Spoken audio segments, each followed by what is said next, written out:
The unseen turbulence.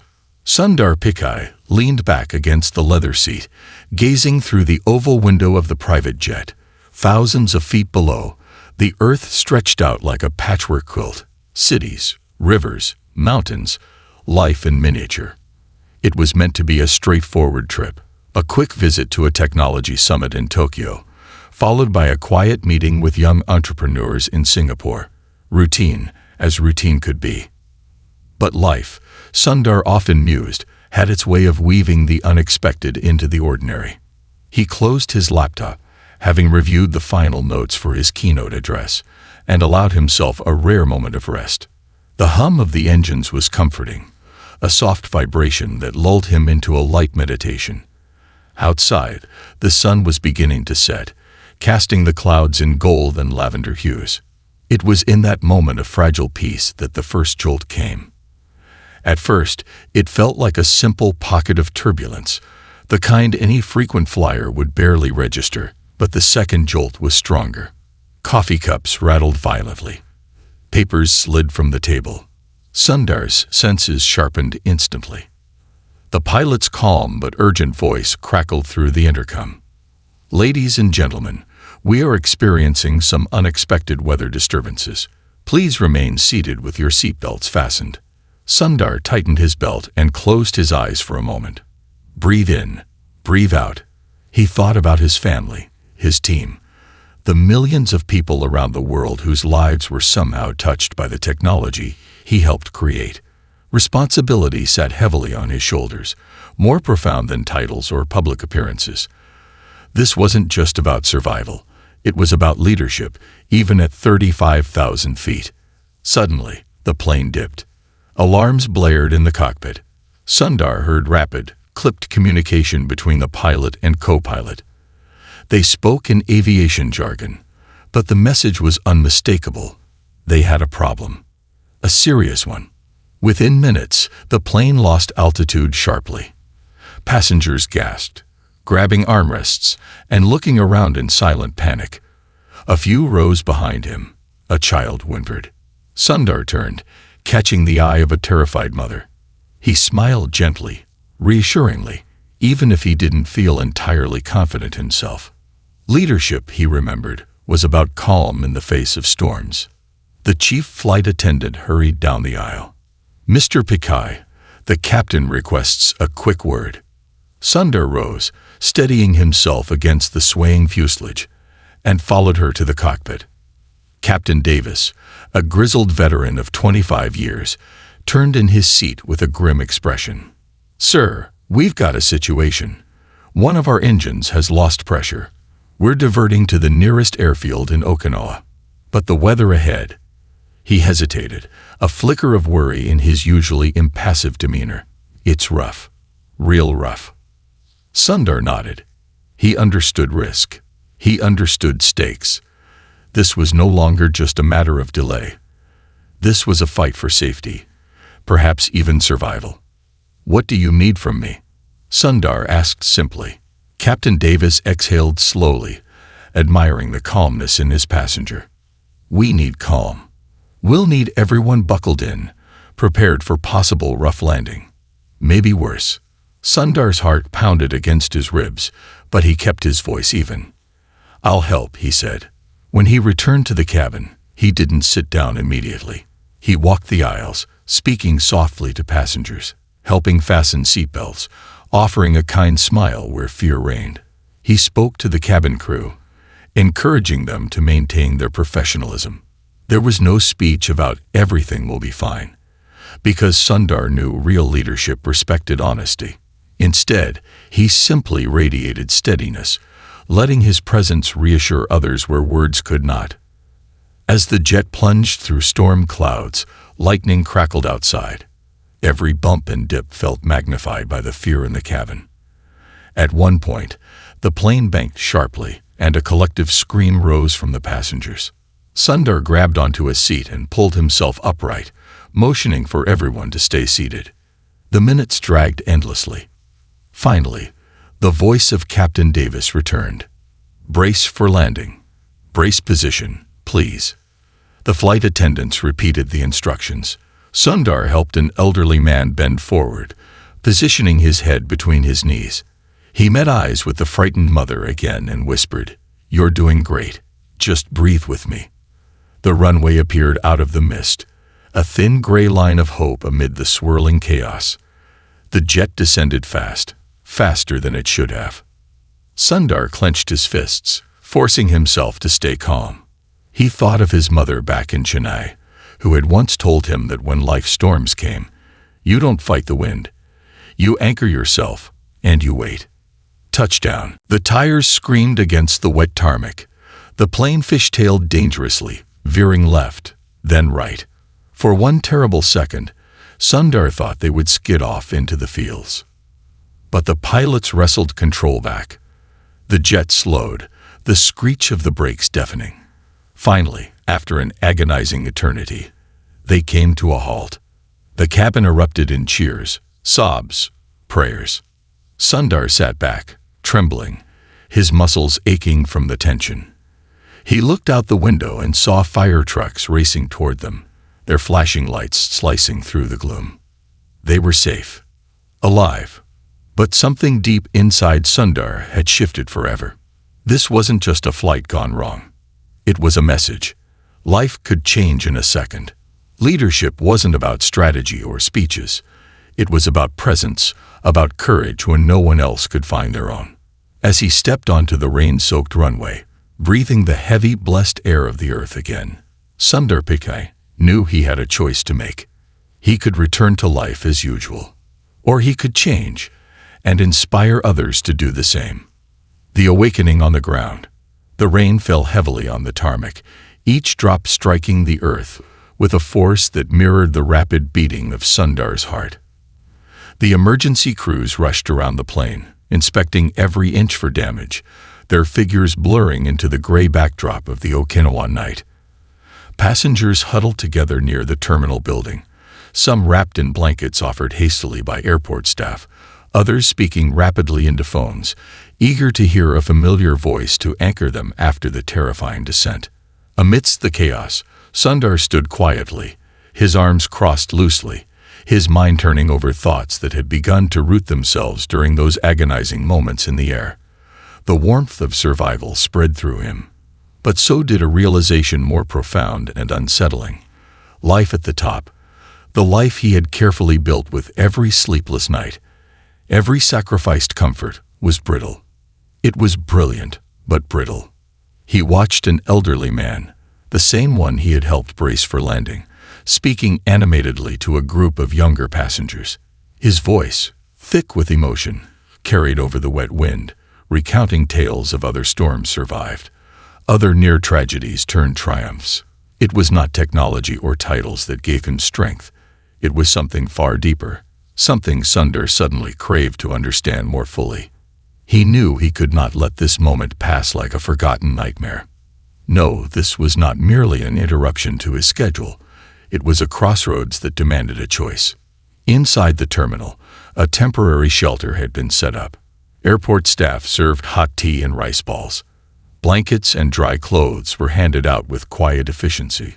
Sundar accepted a cup of tea, feeling the warmth seep into his cold fingers.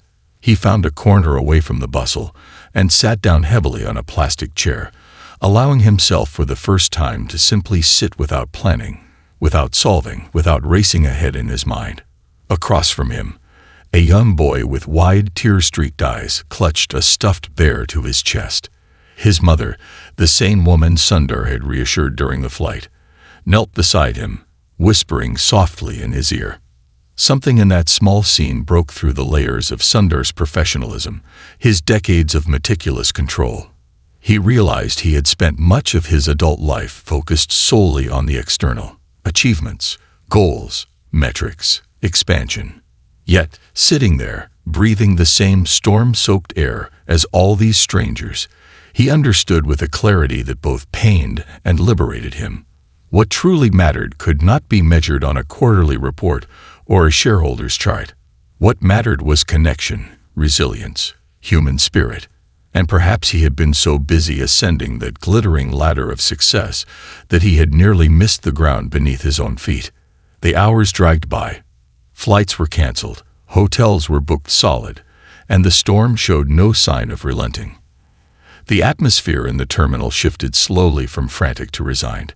People began talking to each other, sharing stories, exchanging small kindnesses. Sundar wandered among them, not as the CEO of a global giant, but as a fellow human being. He helped a group of elderly tourists find a translator. He shared his blanket with a shivering teenager who had missed his first international flight. He listened as a middle-aged businessman confided his fears about a surgery his daughter was undergoing back home. Each interaction stitched something back together inside Sundar, something he had not realized had come undone through the years of relentless ambition. Leadership, he now understood more profoundly than ever, was not about being admired from a distance. It was about standing shoulder to shoulder with people in their moments of need, however small, however unseen. As dawn approached, streaks of pale light piercing through the thinning clouds, a local volunteer arrived with a stack of notebooks and pens. With the internet down and communication sporadic, passengers were encouraged to write down messages for loved ones, letters of gratitude, or simply their thoughts, to give form to the overwhelming experiences of the night. Sundar hesitated only briefly before accepting a notebook. He found a quiet corner, opened the fresh, blank page, and began to write. Not a memo, not a speech, but a letter to his younger self. A letter he wished he had received when he first set foot in America decades ago, armed with nothing but a scholarship and a dream, unaware of the storms he would one day face, both literal and metaphorical. Dear Sundar, he began, success is not the mountain peak you must conquer. It is the ground you build beneath your feet. It is the kindness you offer without being asked, the resilience you forge in unseen battles, the empathy that connects you to every soul you meet. He wrote without stopping, the words flowing like a river long dammed. Around him, the terminal stirred with renewed energy as the sun fully rose. Flights were being rescheduled, transportation arranged, and life, ever persistent, began its forward march once more. But Sundar knew he could not simply return to the life he had lived before the storm. Something had changed too deeply, too irrevocably. He closed the notebook, tucked it under his arm, and stood to face the new day. A decision had crystallized within him, sharp and unshakable. He would use his influence, his voice, his very position, not just to build better technology, but to build a better humanity. The storm, it seemed, had not just grounded his jet. It had awakened his soul. And this awakening was only the beginning. The call to greater purpose. The following day dawned clear and bright, a startling contrast to the violence of the previous night's storm. The Okinawan sky stretched endlessly above, as if offering a silent promise of peace after chaos. As Sundar Pichai stood near the temporary terminal, watching the repaired private jet being prepped for flight, he felt a stillness inside him that he had not known in years. It was not the stillness of inaction, nor the paralyzing grip of fear, but a grounding calm born from acceptance and reflection. Last night's terror had torn away the thin veil of invincibility that success often weaves around the powerful. Standing there now, surrounded by passengers whose names he did not know, but whose courage he had witnessed firsthand, Sundar realized that the journey ahead was not just about returning to corporate headquarters or preparing for another keynote address. The real journey was inward, and it had only just begun. While his team hastily arranged for alternative accommodations and rushed conference calls to salvage what they could of the original trip's agenda, Sundar quietly declined the scheduled meetings. For perhaps the first time in years, he deliberately stepped off the carefully charted map of his professional life. He needed space, not for efficiency, but for meaning. Renting a modest car and accompanied only by his longtime security officer, he chose to drive along the coast, seeking to understand what lesson the universe was pressing upon him so forcefully. The drive was long and winding, the ocean beside him endless and whispering. For hours, Sundar allowed his thoughts to roam freely, no longer tethered to project deadlines or profit margins. He thought of his childhood in Chennai, of the cramped apartment he had shared with his family, the nights without electricity, the evenings spent reading under dim streetlights. He thought of how ambition had burned within him even then. A noble flame at first, lit by hope and fueled by the desire to build a better life not just for himself, but for his family and community. At some point along the road, they came across a small fishing village, half rebuilt after a devastating typhoon the year before. Children played barefoot in the muddy streets, their laughter a song against the backdrop of battered homes and rusted boats. Drawn by instinct rather than intention, Sundar parked the car and wandered through the village. He was greeted not with awe or recognition. The villagers had no idea who he was, but with the universal hospitality of those who have little yet offer much. An elderly woman beckoned him into her modest home, offering tea brewed from wild herbs. In broken English and smiles, she spoke of the storm that had nearly erased their entire way of life, and of the months spent rebuilding, stone by stone, heart by heart. Listening to her, Sundar understood something deeper about resilience. It was not about bouncing back to what once was, but about building anew from what remained. It was about embracing change not with bitterness, but with a fierce, humble determination to endure and to lift others along the way. As he sipped the bitter, earthy tea, Sundar realized that leadership, too, needed this kind of evolution. The old model, one of distant authority and polished speeches, was no longer sufficient. The new world demanded leaders who could sit on cracked wooden stools in humble homes, listen without agenda, and act with authenticity. He spent the afternoon among the villagers, helping haul fishing nets, laughing awkwardly with children who dared him into games he didn't understand, sharing simple meals under tarpaulin roofs patched hastily against the rain. He felt more at home there, amidst the salt and sweat and laughter, than he had in any boardroom or luxury hotel suite in recent memory. As the sun began to set, painting the sea in molten gold, a boy of perhaps 10 years old tugged at Sundar's sleeve. In halting English, the boy asked, "Mister, why you help?" Sundar knelt down, meeting the boy's earnest gaze. He thought carefully before answering, wanting to honor the moment with the truth it deserved.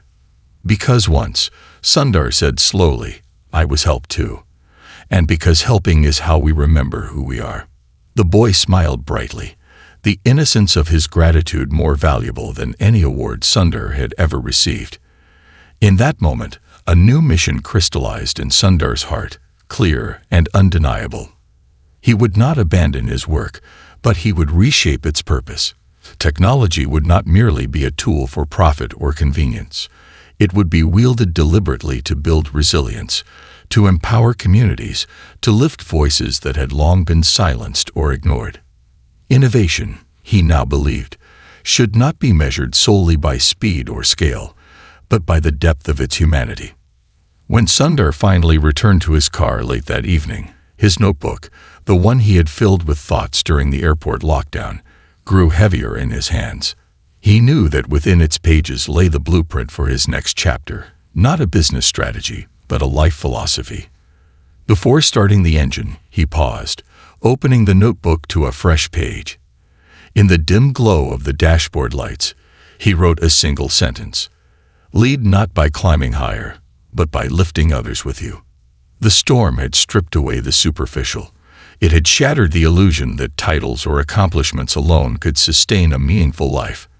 In its place, it had revealed a deeper truth. The highest calling of leadership and of life itself was service. With the engine purring softly beneath him and the ocean's song fading into the night, Sundar Pichai set a new course, not merely across maps and markets, but across hearts and histories. The world he would return to was the same on the surface, but within him, everything had changed. And this time, the journey would be about more than reaching new heights. It would be about building bridges, stone by stone, soul by soul, across the storms that all of humanity must face together, building beyond the horizon. The flight back to Silicon Valley was markedly different from the one that had nearly ended in disaster. Although Sundar Pichai's private jet cut smoothly through the clear skies, The atmosphere inside was not one of triumph or hurried planning, as it might have been in the past. Instead, Sundar sat quietly by the window, the notebook resting once more in his lap, its pages filled now not with schedules or strategies, but with promises. Promises made not only to himself, but to every unseen soul he would impact if he chose to live by them. The reflection from the sun danced off the polished wing outside, and Sundar's mind drifted to the coastal village in Okinawa, to the laughter of children playing amidst ruins, to the resilience that had burned brighter than the storm that had tried to extinguish it. Landing in California felt surreal, almost as if he were returning to a different life, a different version of himself. The familiar buzz of executives, assistants, and security teams waiting for him at the private terminal felt distant, muted by the clarity he had found miles away, where titles held no power and sincerity was the only currency that mattered. He acknowledged their greetings with a quiet nod, but waved away the black car and waiting convoy. Instead, much to the confusion of his team, he requested to drive himself back to his home. It was not an act of rebellion, but an act of grounding. He needed to re-enter his life deliberately, not be swept back into the current of obligations and expectations. As he drove through the streets of Palo Alto, the wealth and order of the city seemed almost artificial compared to the rawness of the village he had visited. Glass buildings gleamed in the sun, housing some of the greatest minds and technologies of the modern era. Yet Sundar could not help but wonder how many among them truly understood resilience beyond the digital models they designed. He wondered if success had made them complacent, dulled their sense of urgency about the real needs of the world beyond venture capital and quarterly earnings. These questions burned within him, not as accusations but as invitations, opportunities to reshape the culture he had helped create. Upon arriving home, Sundar found the house silent. His family had been away visiting relatives, giving him the solitude he hadn't realized he desperately needed. He moved through the spacious rooms slowly, absorbing the stillness, letting his heart catch up with the transformation his mind had undergone. Eventually, he found himself in his small home office, a place once reserved for high-level meetings and endless streams of emails. He cleared the large mahogany desk with a single sweep, pushing aside the clutter of ambition, and placed the notebook squarely in the center. Sitting down, he opened his laptop, not to check emails or attend virtual meetings, but to write a letter to his leadership team. He knew instinctively that he could not impose his newfound revelations from the top down. Change had to be seeded carefully, authentically. It had to inspire, not command. And so he wrote not as a CEO, but as a fellow traveler who had faced the raw edge of mortality and had emerged not with fear, but with purpose. He spoke of resilience, of the duty they bore not just to innovate, but to heal, to empower, to uplift. He wrote about the children in the village who still dared to laugh amidst brokenness, and how every app, every platform, every piece of technology they built should carry the silent hope of those children. He urged them to ask harder questions, not just about what was possible, but about what was necessary, what was good, what was humane. When he finally hit send, a strange peace settled over him. He knew the road ahead would not be simple. There would be skepticism, resistance, and perhaps even mockery. Corporate cultures, especially ones built on relentless innovation, did not pivot easily. Yet Sundar no longer measured his actions by ease or popularity. The storm had taught him that survival was not enough. Meaning was essential. Impact was essential. In the days that followed, Sundar began to act on the promises he had written in Okinawa. He launched internal initiatives focused not merely on productivity, but on emotional resilience and community building within the company. He personally championed projects aimed at bringing technology to underserved communities, not just the latest gadgets, but meaningful access to education, healthcare, and opportunities for self-empowerment. Meetings became more than status updates. They became spaces where human stories were shared, where the human cost of every decision was weighed alongside its financial impact. He traveled differently too. Gone were the strictly orchestrated visits to conference stages and VIP suites. Instead, he sought out schools in struggling neighborhoods, refugee camps where connectivity was a lifeline, remote villages where a single laptop could change a generation's destiny. In each place, he listened far more than he spoke, absorbing lessons that no university or corporate summit could ever teach. Slowly but surely, a shift began to ripple outward. Engineers began volunteering ideas for socially impactful projects without waiting for corporate approval. Designers began thinking about accessibility and inclusion, not as afterthoughts but as primary goals. Even shareholders, those who traditionally cared only for returns, began to see the long-term value in a company led not just by ambition, but by conscience. Late one evening, as Sundar sat once again at his desk, he reflected on the invisible architecture they were building. Structures of hope and resilience that no storm could destroy. He realized that the true test of leadership was not in how high one could rise, but in how deeply one could connect, how broadly one could serve, and how courageously one could rebuild when the old ways had crumbled. Outside his window, the stars glittered coldly, distant yet enduring. Sundar closed his notebook, a satisfied smile touching his lips. The storm that had once threatened to end everything had instead birthed a new beginning, not just for him, but for countless others who would feel the quiet power of a leader who had chosen to lead differently. And somewhere, in a small coastal village thousands of miles away, a boy clutched his worn stuffed bear and looked up at the same stars, dreaming dreams he now had a better chance of realizing. Because someone had remembered, because someone had listened, because someone had dared to build beyond the horizon. When dreams meet the dust, months passed, and the rhythm of Sundar Pichai's life changed with deliberate intention. No longer driven solely by the chase for the next product launch or the next record-setting quarterly report, Sundar moved through his days with a different sense of urgency, not the urgency of fear, but the urgency of purpose. His calendar, once packed with back-to-back corporate meetings, now left spaces for reflection, mentorship, and unstructured exploration. He traveled, but not as a keynote speaker walking onto stages under blinding lights. He traveled quietly, often alone, seeking out forgotten corners of the world where technology could mean the difference between hope and despair. It was on one of these quiet journeys that Sundar found himself deep in the heart of rural Rajasthan, where the golden sands stretched for miles and villages clung to life under the merciless sun. It was a landscape that spoke not of wealth or opportunity, but of survival measured one breath, one harvest, one rainstorm at a time. Here, amidst the dry, cracked earth and the swirling dust, Sundar encountered people whose dreams were not about owning smartphones or downloading the latest apps, but about having access to clean water, reliable health care, and education for their children.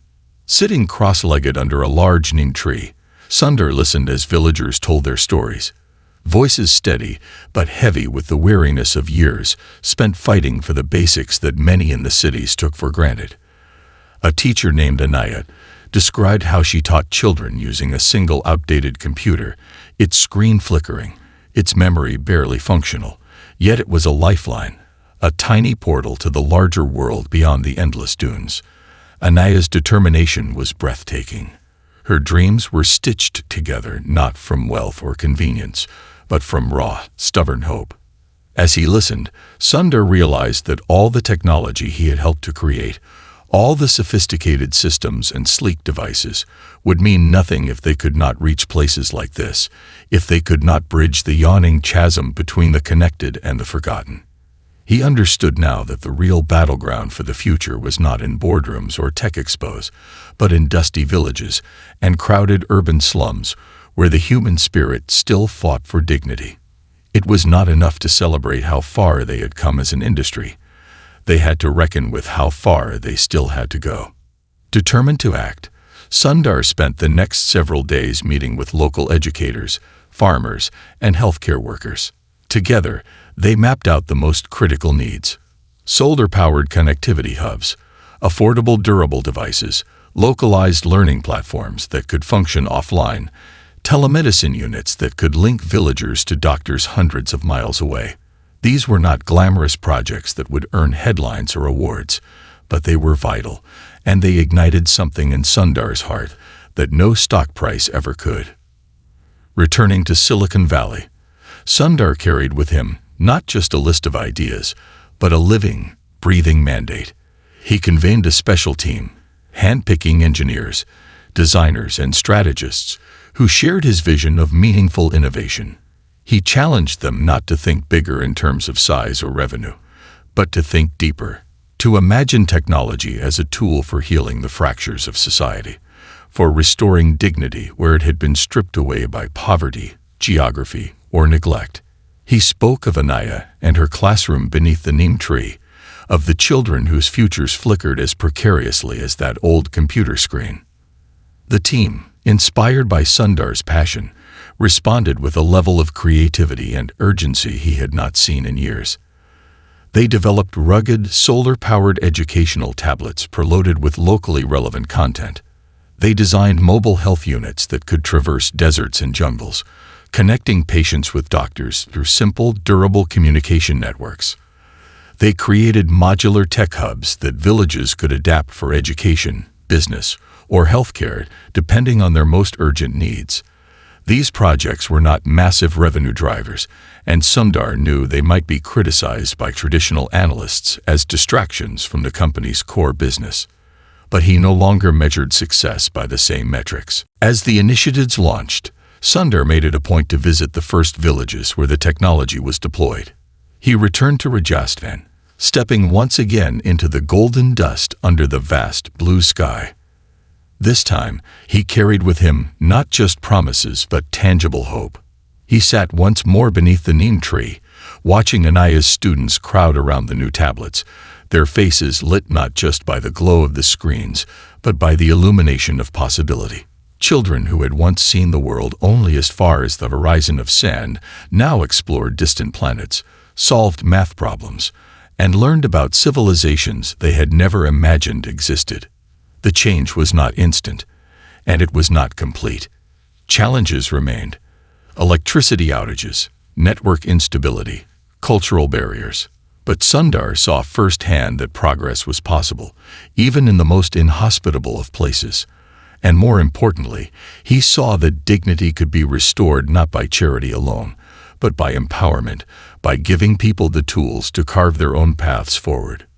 Standing amidst the dust and the dreams, Sundar felt a profound gratitude for the storm that had nearly ended his life, for the sleepless nights of reckoning, for the difficult choices that had led him to this place, to this moment.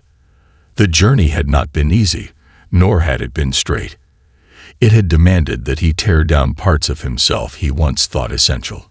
It had forced him to abandon the comfort of old definitions of success, but it had also gifted him a clarity and fulfillment that could not be bought, marketed, or engineered.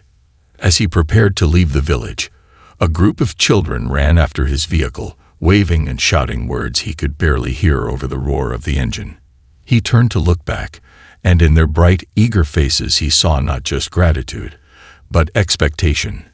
A call to continue, to do more, to build a world where no dream was too small, no horizon too distant.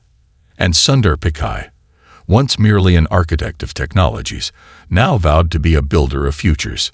He smiled, gripping the steering wheel firmly, the dust swirling around him like a living memory. The road ahead was long, uncertain, and often invisible. But this time, he was ready. This time, he was not driving toward success. He was driving toward meaning. The echo of influence. The initiatives Sundar had ignited began to ripple far beyond the boundaries of the original villages and pilot programs. What started as a modest effort to bridge digital and human divides soon evolved into a broader movement within the company. And then, astonishingly, beyond it, across the tech world, executives, developers, and policymakers began paying attention not just to the products Sundar's teams were building, but to the way he was leading. Quietly but unmistakably, a cultural shift was forming in his wake, a reawakening to the idea that technology's truest value was not found in its novelty, but in its ability to heal, connect, and equalize.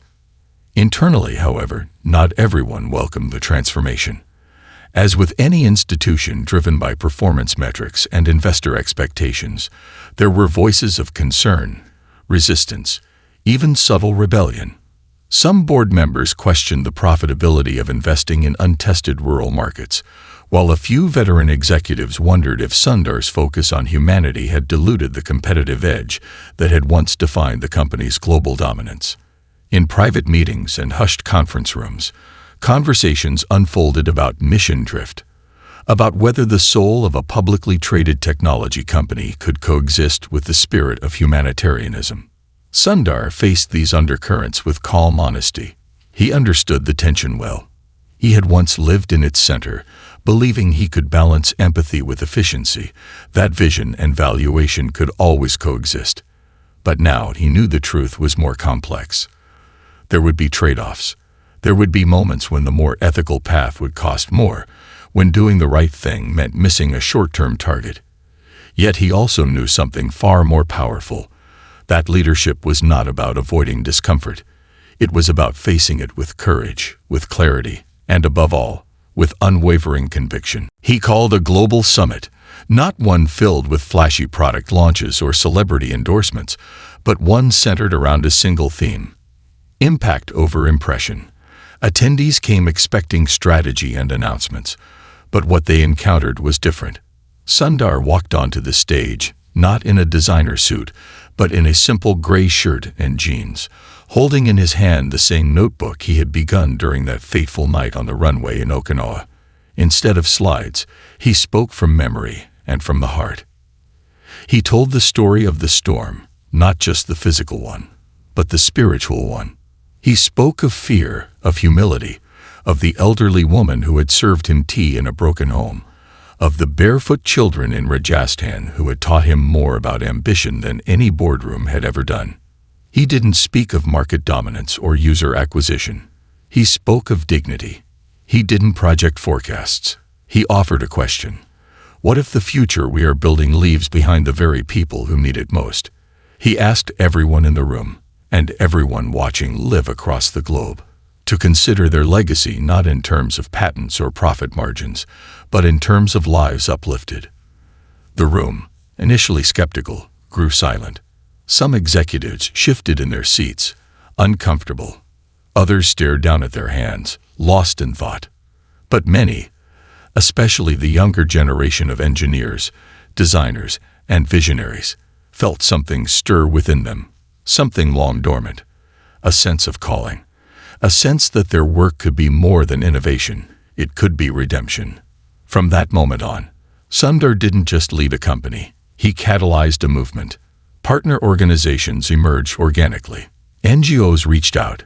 Universities built research programs around ethical tech deployment. Investors with conscience began to rethink how they measured value. It wasn't about hero worship. It wasn't even about him. It was about the seed he had planted in the darkest moment of his life, now blooming in the minds and hearts of thousands. And still, Sundar remained grounded. He refused to let the renewed attention shift the focus away from the mission. He declined magazine covers and awards. He turned down speaking fees and red carpet invitations. Instead, he spent more time traveling quietly, visiting the corners of the world that most systems have forgotten. One such trip took him deep into the Brazilian Amazon, where an indigenous community was fighting to preserve its culture against encroaching deforestation. Using solar-powered communication hubs similar to those deployed in India, Sundar's team had helped them preserve oral histories, educate youth in their own language, and gain visibility for their legal rights. Sitting with the tribal elders under a canopy of endless green, he listened to songs that had not been sung in generations. One elder placed a hand on Sundar's shoulder and said, through a translator, "Your machines are not our gods. But because of them, our stories will live longer than the trees." That night, as Sundar sat by the river, the sounds of the rainforest thick around him, he opened his notebook once more. He didn't write a strategy, nor a policy, nor a vision statement. He simply wrote a line that had been echoing in his heart since the storm. When you amplify a voice that was never heard, You change the whole song of the world. He knew then that his mission was no longer bound by titles or institutions. It was now a personal covenant, a lifelong commitment to walk into places where silence had long reigned and help others be heard, not by speaking for them, but by making space, by offering tools, and above all, by listening. As he returned to headquarters days later, jet-lagged but illuminated, his team noticed something deeper in him, not exhaustion, but gravity. The kind of gravity that comes not from burden, but from purpose. He gathered them in a quiet room, the same group that had launched the earliest projects, and he thanked them, not for their performance, but for their courage, for their willingness to build what others had not dared to imagine. Then he handed his notebook to the youngest team member, a software engineer who had grown up in a refugee camp and had joined the company only a year before. The gesture stunned the room. "Now it's yours," Sundar said simply. "Keep writing the story." In that moment, it became clear to everyone. Sundar Pichai was not interested in legacy as a monument. He was interested in legacy as a living fire passed from hand to hand, across continents, across cultures, across generations. And though the storm had passed long ago, its memory lived in his every step, not as fear, but as fuel. The legacy beyond titles. Years unfolded quietly after the storm, each season weaving a deeper tapestry of purpose across Sundar Pichai's life. The world shifted around him. Technologies evolved at breathtaking speeds. Economies surged and stumbled. And yet through all of it, Sundar's course remained steady. He had long stepped back from the day-to-day governance of his corporation, passing the reins to a new generation of leaders shaped more by conscience than competition, more by compassion than conquest. The influence he had ignited did not end with his tenure. It grew, adapting to new challenges, breathing new life into an industry that had once seemed destined to value only speed and scale over soul. He had become something rarer than a legend. He had become a living testament to what it meant to lead with humanity stitched into every decision, every invention, every dream. On a quiet afternoon, Sundar found himself sitting beneath an ancient oak tree in a small community park, a simple place he had helped fund in an overlooked neighborhood on the outskirts of the city.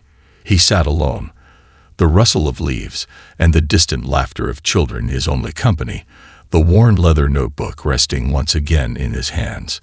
Its pages were thick now with the fingerprints of time. Notes, sketches, letters, dreams both fulfilled and still growing. He opened it with the same reverence one might open a sacred text, letting his fingers glide over the words written during sleepless nights, desperate flights, and moments of awakening. Across the playground, he watched a young boy perched atop the monkey bars, holding a rugged tablet, the very kind his teams had once designed for forgotten villages.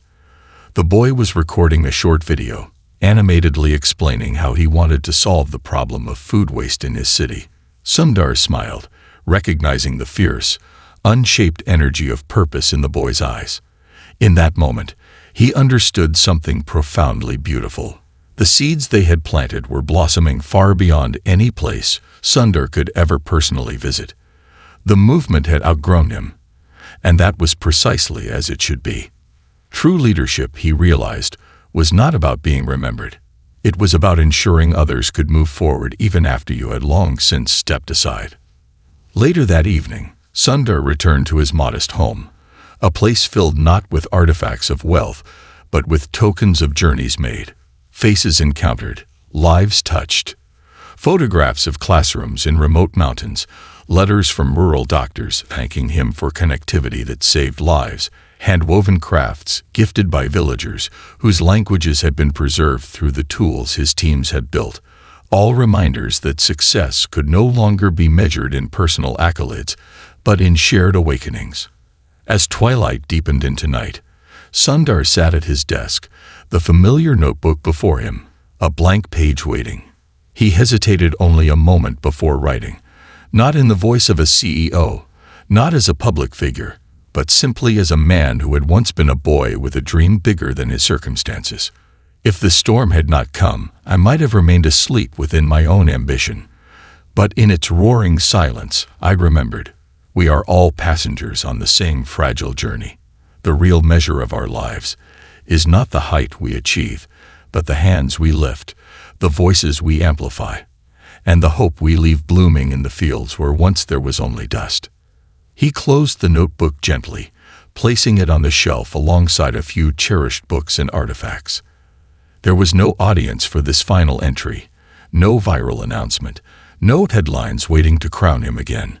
And yet, Sundar felt more complete, more genuinely successful in that quiet, solitary moment than in all the standing ovations and honorary degrees he had ever received. In the years that followed, the notebook became something of a legend among young leaders and innovators.